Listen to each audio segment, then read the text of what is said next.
Now it's time for Neil Flanz's Sweet Memories.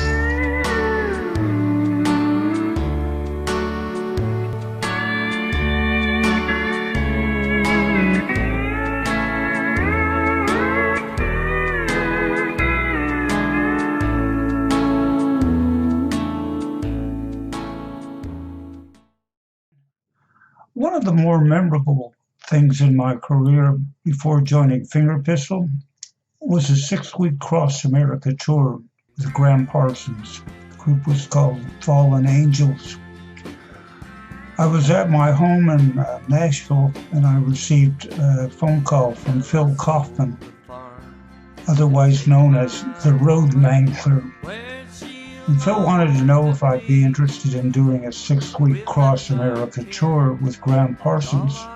Frankly, I had no idea who Graham was, and I told him I'd call him back the next day after I'd slept on it. When I went to my gig that night, I mentioned to our keyboard player about the call I'd received, and I said, "Who in the world is Graham Parsons?" And he broke up laughing and said, "Neil, take it." And so I was on a plane to LAX the next day. This would have been the very beginning of February 1973.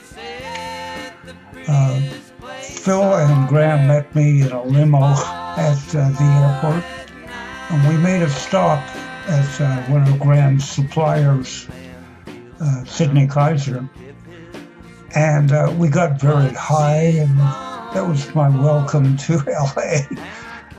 We then went over to Phil's house, and that's where the rehearsals were supposed to take place during the next couple of weeks.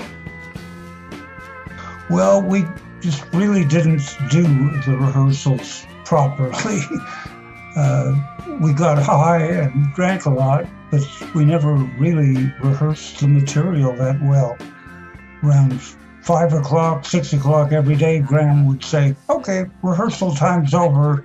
Now it's time for some fun." And he'd break into every George Jones or Merle Haggard tune that he knew.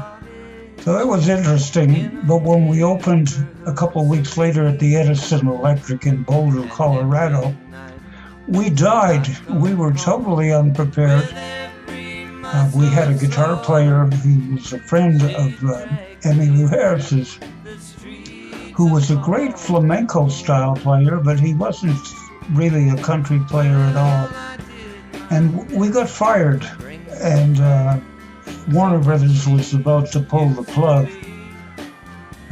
Graham's manager, Eddie Tickner, got a hold of the Armadillo World headquarters, which was our next gig, and he arranged for us to use their stage during the afternoons, a couple of days before we were set to open.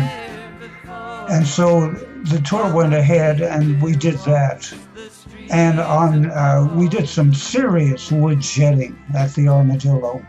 And on a Wednesday night, we opened, and about 1,500 screaming hippies charged the stage and wanted encore after encore. It was simply amazing, and the beginning of a very long and successful tour.